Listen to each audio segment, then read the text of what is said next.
একটি দেশের অর্থনীতির মূল ভিত্তি বা আয়ের প্রধান উৎস কি হতে পারে? এই প্রশ্নের উত্তরে কেউ বলবে খনিজ তেল বা প্রাকৃতিক গ্যাস, আবার কেউ বলবে তৈরি পোশাক শিল্প বা ভারী যন্ত্রপাতি উৎপাদন। এটাই পৃথিবীর স্বাভাবিক নিয়ম। একটি দেশ টিকে থাকার জন্য কোনো না কোনো বৈধ ব্যবসা বা শিল্প উৎপাদন করে। কিন্তু এই পৃথিবীতেই এমন একটা অদ্ভুত দেশ আছে যাদের আয়ের অন্যতম উৎস হল হ্যাকিং। দেশটির নাম উত্তর কোরিয়া। সাধারণত হ্যাকার শব্দটা শুনলেই সবাই ভাবে এমন কোনো মানুষের কথা যে হয়তো নিজের আনন্দের জন্য কোনো ব্যক্তিগত ক্ষোভ থেকে অথবা কোনো বড় কোম্পানির উপর প্রতিশোধ নিতে কোনো ওয়েবসাইট বা সিস্টেম হ্যাক করে। কিন্তু উত্তর কোরিয়ার হ্যাকিংয়ের এই পুরো ব্যাপারটা একদম আলাদা।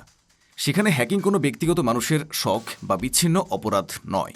সেখানে হ্যাকিং হলো একটি সাধারণ চাকরি। উত্তর কোরিয়া নামক দেশটি নিজেই প্রাতিষ্ঠানিক নিয়মে বছরের পর বছর ধরে রাষ্ট্রীয়ভাবে হাজার হাজার হ্যাকার তৈরি করে আসছে। এরপর সেই হ্যাকারদের উপার্জিত টাকা দিয়েই দেশটি তাদের বহু চাহিদা মিটিয়ে যাচ্ছে। উত্তর কোরিয়ার হ্যাকারদের হ্যাকিংয়ের শিকার হতে হয়েছে বিশ্বের বড় বড় সব দেশকে, নামকরা সব প্রতিষ্ঠানকে। বাংলাদেশও এ তালিকায় আছে। 10 বছর আগে বাংলাদেশ ব্যাংকের রিজার্ভ চুরির ঘটনা গোটা বিশ্বে হইচই ফেলে দিয়েছিল।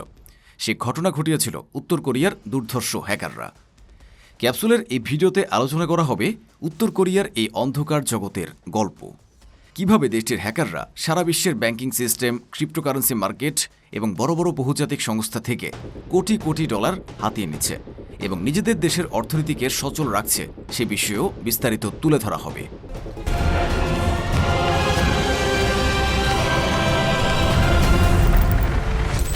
দেশ হিসেবে উত্তর কোরিয়া গোটা বিশ্ব থেকে বিচ্ছিন্ন।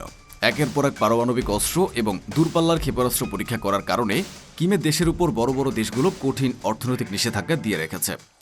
এই অর্থনৈতিক নিষেধাজ্ঞার মানে হলো উত্তর কোরিয়া চাইলেই আন্তর্জাতিক বাজারে অন্য কোনো দেশের সাথে সহজে ব্যবসা বাণিজ্য বা পণ্য আমদানি রপ্তানি করতে পারবে না। উত্তর কোরিয়ার সাধারণ মানুষ বছরের পর বছর ধরে চরম দারিদ্র্য এবং খাদ্য সংকটের মধ্যে বাস করছে। কিন্তু এই চরম দারিদ্র্য আর বিশ্বব্যাপী নিষেধাজ্ঞার মাঝেই উত্তর কোরিয়া নিজের অস্তিত্ব টিকিয়ে রাখার জন্য একটা নতুন পথ খুঁজে বের করেছে। আর সেই পথটা হলো সাইবার দুনিয়া বা ইন্টারনেট। এর শুরুটা হয়েছিল 90-এর দশকে। সে সময় সারা বিশ্বে ইন্টারনেটের প্রসার ঘটতে শুরু করে। ঠিক তখনই উত্তর কোরিয়ার তৎকালীন সুপ্রিম লিডার কিমের বাবা কিম জং ইল গুরুত্বপূর্ণ কিছু সিদ্ধান্ত নেন। কিম জং ইল বুঝতে পেরেছিলেন আধুনিক যুগে যুদ্ধ শুধু গোলাবারুদ বা ট্যাঙ্ক দিয়ে হবে না, ভবিষ্যতের যুদ্ধ হবে সাইবার দুনিয়ায়। এছাড়া একটি সাধারণ বা অর্থনৈতিকভাবে দুর্বল দেশের জন্য আধুনিক যুদ্ধবিমান, সাবমেরিন বা আধুনিক ট্যাঙ্ক কেনা অত্যন্ত ব্যয়বহুল ব্যাপার। কিন্তু সাইবার যুদ্ধ বা হ্যাকিংয়ের জন্য কোনো কোটি কোটি ডলারের যুদ্ধাস্ত্র কিনতে হয় না। এর জন্য প্রয়োজন কিছু কম্পিউটার, একটি দ্রুতগতির ইন্টারনেট সংযোগ এবং একদল অত্যন্ত দক্ষ মানুষ। তাই তারা পরমাণু বোমা তৈরির পাশাপাশি সাইবার অস্ত্র বা হ্যাকার আর্মি তৈরিতে তাদের সব শক্তি নিয়োগ করে। তাদের এই পরিকল্পনার পেছনের মূল লক্ষ্য ছিল দুইটি। প্রথমত, আমেরিকা বা দক্ষিণ কোরিয়ার মতো শত্রু দেশগুলোর সামরিক ও রাজনৈতিক গোপন তথ্য চুরি করা। আর দ্বিতীয়ত, হ্যাকিংয়ের মাধ্যমে বিদেশি ব্যাংক থেকে সরাসরি টাকা চুরি করে দেশের ভেঙে পড়া অর্থনীতিকে সচল রাখা। এই চিন্তা থেকেই তারা রাষ্ট্রীয়ভাবে হ্যাকার তৈরির সুসংগঠিত অবকাঠামো গড়ে তোলে, যা পৃথিবীর আর কোনো দেশে দেখা যায় না। তবে উত্তর কোরিয়ায় যে কেউ চাইলেই নিজের ইচ্ছায় হ্যাকার হতে পারে না। আবার সেখানে কোনো সাধারণ মানুষ বাজার থেকে কম্পিউটার কিনে হ্যাকিং শিখবে সেই সুযোগও নেই। এর জন্য রয়েছে উত্তর কোরিয়া সরকারের একটা অত্যন্ত কঠোর, নিখুঁত এবং দীর্ঘমেয়াদী বাছাই প্রক্রিয়া। এই প্রক্রিয়াটা শুরু হয় প্রাথমিক বিদ্যালয় থেকে। উত্তর কোরিয়ার শিক্ষা মন্ত্রণালয় এবং সামরিক গোয়েন্দা সংস্থার কর্মকর্তারা প্রতি বছর দেশের আনাচে কানাচে ছড়িয়ে থাকা স্কুলগুলোতে যান। তারা সেখান থেকে গণিত ও বিজ্ঞানের তুখোড় মেধাবী শিশুদের খুঁজে বের করেন। যেসব শিশুর বয়স মাত্র 10 থেকে 12 বছর তাদের চিহ্নিত করা হয়।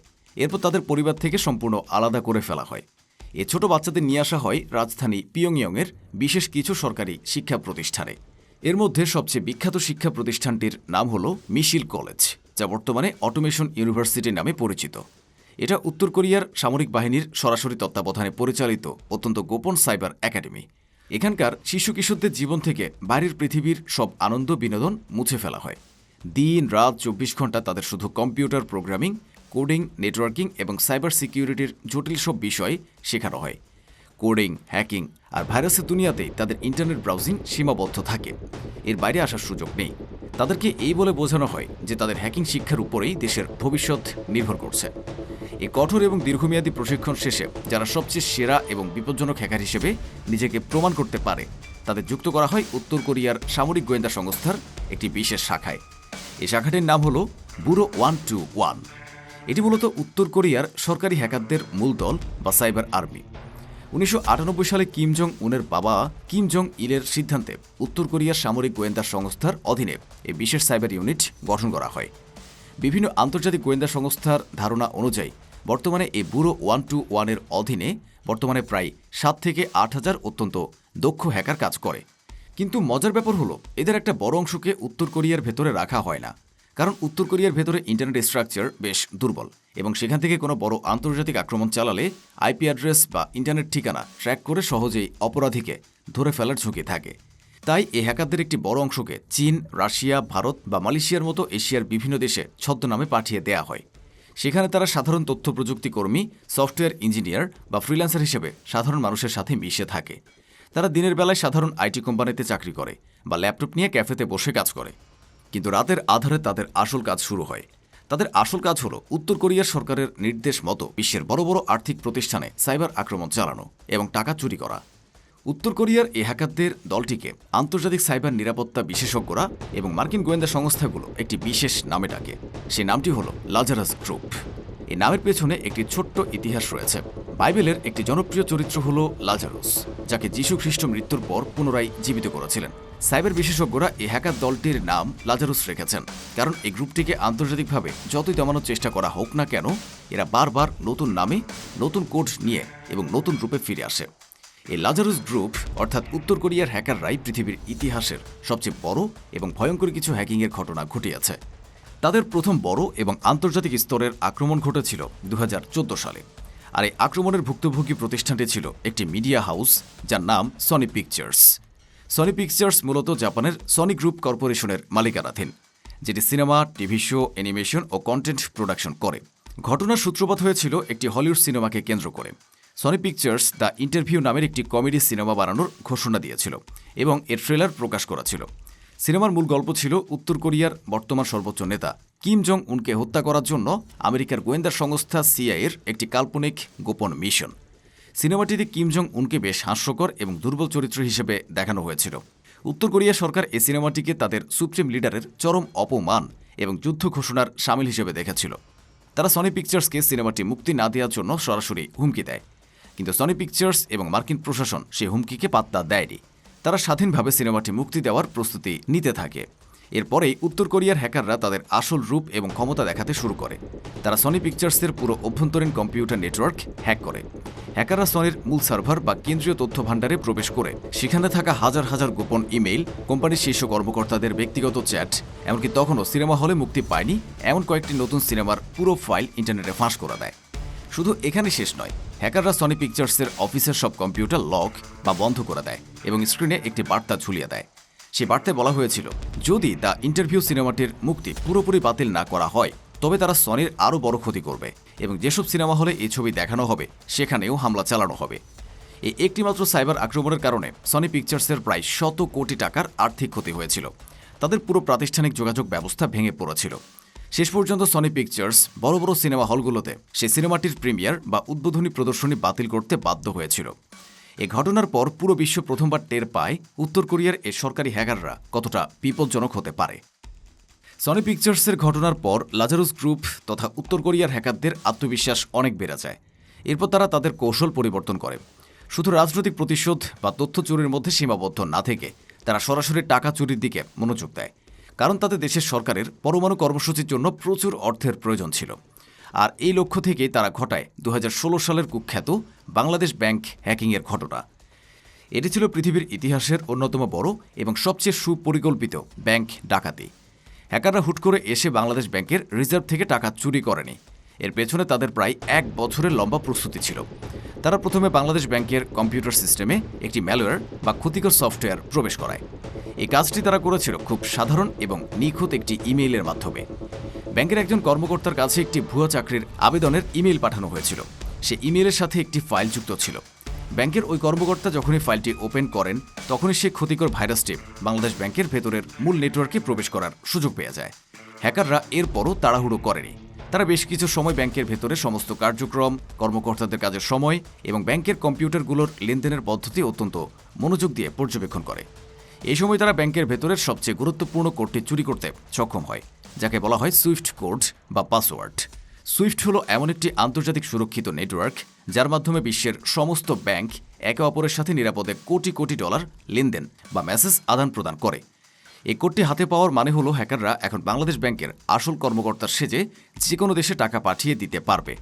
2016 সালের 4 ফেব্রুয়ারি রাতে হ্যাকাররা তাদের মূল অপারেশন বা আক্রমণ শুরু করে। তারা আমেরিকার federal reserve bank of new ইয়র্কে প্রায় $1 বিলিয়ন বা 100 কোটি ডলার স্থানান্তরের জন্য 35টি ভুয়া নোটিশ পাঠায়। বলে রাখা ভালো, আমেরিকার এই federal reserve bank of new ইয়র্কে বাংলাদেশ ব্যাংকের রিজার্ভের টাকা জমানো থাকে। উত্তর কোরিয়ার হ্যাকাররা এই অপারেশনের জন্য সময়টা খুব ভালোভাবে বেছে নিয়েছিল। বৃহস্পতিবার রাতে বাংলাদেশে সাপ্তাহিক ছুটি শুরু হয়। বাংলাদেশে যখন শুক্রবার সকাল, তখন আমেরিকায় বৃহস্পতিবার রাত। আবার বাংলাদেশে যখন শনিবার ও রবিবার ছুটি, তখন ফিলিপাইনে বা অন্য দেশে সরকারি ছুটি। এই আন্তর্জাতিক সময়ের পার্থক্যের কারণে বাংলাদেশ ব্যাংকের কর্মকর্তারা তাৎক্ষণিকভাবে হ্যাকিংয়ের বিষয়টি বা মেসেজগুলো ধরতে পারেননি। আমেরিকার ফেডারেল রিজার্ভ ব্যাংক 35টি ভুয়া নির্দেশের মধ্যে প্রথম 5টি নির্দেশ কার্যকর করে এবং 81 মিলিয়ন বা 8 কোটি 10 লক্ষ ডলার ফিলিপাইনের একটি ব্যাংকে পাঠিয়ে দেয়। কিন্তু বাকি নির্দেশগুলো আটকে যায় হ্যাকারদের একটি ছোট্ট ভুলের কারণে। তারা একটি ব্যাংকের নাম লেখার সময় ফাউন্ডেশন বানানটি ভুল করে FANDATION লিখেছিল। এ সামান্য বানানের ভুল দেখে আমেরিকান ব্যাংকের স্বয়ংক্রিয় কম্পিউটার সিস্টেমের সন্দেহ হয় এবং তারা সাময়িকভাবে লেনদেন বন্ধ করে দেয়। তা না হলে বাংলাদেশ ব্যাংক সেদিন পুরো $1 বিলিয়ন রিজার্ভ হারাত। ফিলিপাইনে চলে যাওয়ার সেই 81 মিলিয়ন ডলার পরে সে দেশের ক্যাসিনো বা জুয়ার আড্ডার মাধ্যমে এমনভাবে পাচার হয়েছে যে তার বড় অংশই আর কখনোই উদ্ধার করা সম্ভব হয়নি। মার্কিন কেন্দ্রীয় গোয়েন্দা সংস্থা FBI দীর্ঘ তদন্তের পর নিশ্চিত করে যে চুরির পেছনে অন্য কোনো সাধারণ অপরাধী ছিল না, এর পেছনে ছিল উত্তর কোরিয়ার সেই সরকারি লাজারুস গ্রুপ। বাংলাদেশ ব্যাংকের চুরির সফলতার পর 2017 সালে উত্তর কোরিয়ার হ্যাকাররা এমন একটি সাইবার আক্রমণ চালায় যা কোনো নির্দিষ্ট ব্যাংক, ব্যক্তি বা প্রতিষ্ঠানের মধ্যে সীমাবদ্ধ ছিল না। এটি ছিল একটি বিশ্বব্যাপী সাইবার মহামারী বা ভাইরাস ছড়ানোর ঘটনা। এই সাইবার হামলার মূল হাতিয়ার ছিল একটি বিশেষ ডিজিটাল ভাইরাস যার নাম দেওয়া হয়েছিল ওয়ানক্রাই র্যানসমওয়্যার। র্যানসমওয়্যার হলো এক ধরনের বিশেষ ক্ষতিকর কম্পিউটার প্রোগ্রাম বা ডিজিটাল ভাইরাস। এটি যদি কোনোভাবে কারো কম্পিউটারে ঢুকে পড়ে, তবে সে কম্পিউটারে থাকা সমস্ত ফাইল, ছবি, ভিডিও এবং গুরুত্বপূর্ণ ডকুমেন্ট লক বা ইনক্রিপ্ট করে ফেলবে। অর্থাৎ কম্পিউটারের মালিক তার নিজের কম্পিউটারে কোনো ফাইল আর ওপেন করতে পারবে না। এরপর কম্পিউটারের স্ক্রিনে একটি লাল রঙের নোটিশ বা উইন্ডো ভেসে উঠবে। সেখানে বলা হবে, যদি আপনি আপনার ফাইলগুলো ফেরত পেতে চান তবে আপনাকে নির্দিষ্ট সময়ের মধ্যে হ্যাকারদের মুক্তিপণ দিতে হবে। টাকা না দিলে কম্পিউটারের সব ফাইল চিরতরে মুছে ফেলা হবে। 2017 সালের মে মাসে এই ওয়ানাক্রাই ভাইরাসটি মাত্র কয়েকদিনের মধ্যে বিশ্বের 150টি দেশের প্রায় 3 লাখের বেশি কম্পিউটারকে আক্রান্ত করে ফেলে। এই আক্রমণের তীব্রতা এবং ক্ষয়ক্ষতি এতটাই ভয়াবহ ছিল যে যুক্তরাজ্যের জাতীয় স্বাস্থ্য সেবা বা NHS এর পুরো কম্পিউটার নেটওয়ার্ক এক মুহূর্তে অচল হয়ে পড়ে। হাসপাতালের ডাক্তাররা রোগীদের পুরনো ফাইল দেখতে পারছিলেন না, রোগীদের জরুরি অপারেশন বাতিল করতে হয়েছিল, এমনকি অ্যাম্বুলেন্স সেবাও সাময়িকভাবে ব্যাহত হয়েছিল। শুধু যুক্তরাজ্যের হাসপাতাল নয়, জার্মানির ট্রেন স্টেশনগুলোর টিকিট কাটার সিস্টেম, রাশিয়ার স্বরাষ্ট্র মন্ত্রণালয়ের কম্পিউটার নেটওয়ার্ক এবং বিশ্বের বড় বড় গাড়ি উৎপাদনকারী প্রতিষ্ঠানগুলো এই ভাইরাসের কবলে পড়েছিল। হ্যাকাররা প্রতিটি কম্পিউটারের ফাইল আনলক করার জন্য $300 থেকে $600 সমপরিমাণ বিটকয়েন বা ক্রিপ্টোকারেন্সি দাবি করেছিল। সাইবার নিরাপত্তা সংস্থাগুলো পরে ওয়ানাক্রাই ভাইরাসের ভেতরের কোড বা প্রোগ্রামিং ভাষা বিশ্লেষণ করে দেখতে পায় এর তৈরির স্টাইল এবং বাংলাদেশ ব্যাংকে হ্যাকিংয়ের ব্যবহৃত কোডের মধ্যে মিল রয়েছে। তবে উত্তর কোরিয়ার হ্যাকাররা সেখানেই থেমে যায়নি। 2018 সালের পর থেকে বিশ্ব অর্থনীতিতে ক্রিপ্টোকারেন্সি বা ডিজিটাল মুদ্রা যেমন বিটকয়েন, ইথেরিয়ামের জনপ্রিয়তা এবং ব্যবহার দ্রুত বাড়তে থাকে। এই ক্রিপ্টোকারেন্সির উত্থান উত্তর কোরিয়ার হ্যাকারদের জন্য আয়ের একটি নতুন পথ খুলে দেয়। সাধারণ বাণিজ্যিক ব্যাংক থেকে টাকা চুরি করলে তা আন্তর্জাতিক নজরদারির কারণে এক দেশ থেকে অন্য দেশে পাচার করা বা তোলা বেশ কঠিন হয়ে যায়, কারণ ব্যাংকিং সিস্টেমে প্রত্যেকটি অ্যাকাউন্টের মালিকের পরিচয় বা জাতীয় পরিচয়পত্র জমা দিতে হয়। কিন্তু ক্রিপ্টোকারেন্সির ডিজিটাল দুনিয়ায় নিজের আসল পরিচয় গোপন রেখে লেনদেন করা অনেক বেশি সহজ। আর এই সুযোগটিকেই উত্তর কোরিয়ার হ্যাকাররা তাদের নতুন আয়ের উৎস হিসেবে বেছে নেয়। উত্তর কোরিয়ার হ্যাকাররা বিভিন্ন ক্রিপ্টোকারেন্সি এক্সচেঞ্জ বা যেসব ওয়েবসাইটের মাধ্যমে মানুষ ডিজিটাল মুদ্রা কেনাবেচা করে সেগুলোকে টার্গেট করতে শুরু করে। জাতিসংঘ এবং বিভিন্ন আন্তর্জাতিক সাইবার নিরাপত্তা সংস্থার বার্ষিক প্রতিবেদন অনুযায়ী গত কয়েক বছরে উত্তর কোরিয়ার হ্যাকাররা বিভিন্ন ক্রিপ্টো প্ল্যাটফর্ম থেকে প্রায় $3 বিলিয়ন বা $300 কোটি বেশি মূল্যের ক্রিপ্টোকারেন্সি চুরি করেছে। এর মধ্যে সবচেয়ে বড় চুরির ঘটনাটি ঘটেছিল 2022 সালে। হ্যাকাররা এক্সি ইনফিনিটি নামক একটি জনপ্রিয় অনলাইন ভিডিও গেমের পেছনের ব্লকচেন নেটওয়ার্ক হ্যাক করে। এই নেটওয়ার্কটির নাম ছিল রোনিন নেটওয়ার্ক। গেমটি খেলে বিশ্বজুড়ে লাখ লাখ মানুষ ক্রিপ্টোকারেন্সি আয় করত। হ্যাকাররা এই রোনিন নেটওয়ার্কের নিরাপত্তা ব্যবস্থা বা ডিজিটাল সিকিউরিটি ভেঙে এক ঝটকায় 620 মিলিয়ন বা 62 কোটি ডলার মূল্যের ক্রিপ্টোকারেন্সি চুরি করে নিয়ে যায়। এটি ক্রিপ্টোকারেন্সির ইতিহাসে এ পর্যন্ত ঘটে যাওয়া সবচেয়ে বড় চুরির রেকর্ড। ক্রিপ্টোকারেন্সি চুরি করার পর হ্যাকাররা একটি বড় চ্যালেঞ্জের মুখোমুখি হয়, কারণ চুরি হওয়া ক্রিপ্টোকারেন্সির উপরে আন্তর্জাতিক গোয়েন্দারা নজর রাখছিলেন। এই টাকাগুলোকে সরাসরি উত্তর কোরিয়ায় নিয়ে যাওয়ার জন্য তারা ব্যবহার করে ক্রিপ্টো মিক্সার নামের একটি বিশাল অবৈধ ডিজিটাল প্রযুক্তি। ক্রিপ্টো মিক্সার হলো এমন একটি অনলাইন সেবা যা বিভিন্ন সাধারণ মানুষের বৈধ ক্রিপ্টোকারেন্সির সাথে এই চুরির ক্রিপ্টোকারেন্সিকে একসাথে মিশিয়ে ব্লেন্ডারের মতো গুলিয়ে দেয়। এরপর সে মিশ্রিত টাকাগুলোকে শত শত মানুষের অ্যাকাউন্টে ছোট ছোট লেনদেনে ভাগ করে ফেরত পাঠায়। এর ফলে এই চুরির টাকার আসল উৎস বা মালিককে তা খুঁজে বের করা আন্তর্জাতিক তদন্তকারীদের জন্য প্রায় অসম্ভব হয়ে পড়ে। এ টাকা পরবর্তীতে বিভিন্ন দেশের কালোবাজারি দালালদের মাধ্যমে আসল ডলারে বা ইউরোতে রূপান্তর করে ক্যাশ টাকা হিসেবে উত্তর কোরিয়ায় পাচার করা হয়। এখন অনেকের মনে এই প্রশ্ন আসতে পারে, উত্তর কোরিয়ার হ্যাকাররা যে প্রতি বছর সারা বিশ্ব থেকে বিলিয়ন বিলিয়ন ডলার চুরি করছে, এই বিপুল পরিমাণ টাকা আসলে কোথায় যায়? উত্তর কোরিয়ার সাধারণ মানুষের জীবনযাত্রার দিকে তাকালে কিন্তু এই চুরির বা বিপুল টাকার কোনো প্রভাব খুঁজে পাওয়া যায় না। তারা আগের মতোই চরম দারিদ্র্য এবং তীব্র খাদ্য সংকটের মধ্যে দিন পার করছে। সাধারণ মানুষের ভাগ্যের কোনো পরিবর্তন ওই টাকা দিয়ে হচ্ছে না। মূলত এই টাকার সিংহভাগ বা বড় অংশ সরাসরি চলে যায় উত্তর কোরিয়ার পারমাণবিক অস্ত্র এবং দূরপাল্লার মিসাইল বা আন্তঃমহাদেশীয় ব্যালিস্টিক ক্ষেপণাস্ত্র উন্নয়ন কর্মসূচির পেছনে। জাতিসংঘের একটি বিশেষ তদন্ত দলের গোপন রিপোর্ট অনুযায়ী উত্তর কোরিয়া প্রতি বছর যে সামরিক ক্ষেপণাস্ত্র বা পরমাণু বোমার পরীক্ষা চালায়, তার পেছনের খরচের প্রায় অর্ধেক টাকাই আসে এর রাষ্ট্রীয় হ্যাকিং বা সাইবার ক্রাইম থেকে। যেহেতু আন্তর্জাতিক নিষেধাজ্ঞার কারণে তারা বৈধ উপায়ে কোনো পণ্য বিক্রি করে অস্ত্র তৈরির টাকা উপার্জন করতে পারে না, তাই এই সাইবার চুরি হয়ে উঠেছে তাদের পারমাণবিক কর্মসূচির মূল অর্থায়ন। হ্যাকিংয়ের টাকা না থাকলে উত্তর কোরিয়া হয়তো তাদের এই দামি দামি মিসাইল তৈরি করা অনেক আগেই বন্ধ করতে বাধ্য হতো। হ্যাকিংয়ের মাধ্যমে আসা চুরির টাকার বাকি অংশ ব্যয় হয় উত্তর কোরিয়ার সুপ্রিম লিডার কিম জং উন এবং তার অত্যন্ত ঘনিষ্ঠ সামরিক শীর্ষ কর্মকর্তাদের বিলাসবহুল জীবনযাপনের পেছনে। এই টাকা দিয়ে বিদেশ থেকে দামি গাড়ি, মদ এবং বিলাসবহুল জিনিসপত্র চোরাই পথে আমদানি করা হয়।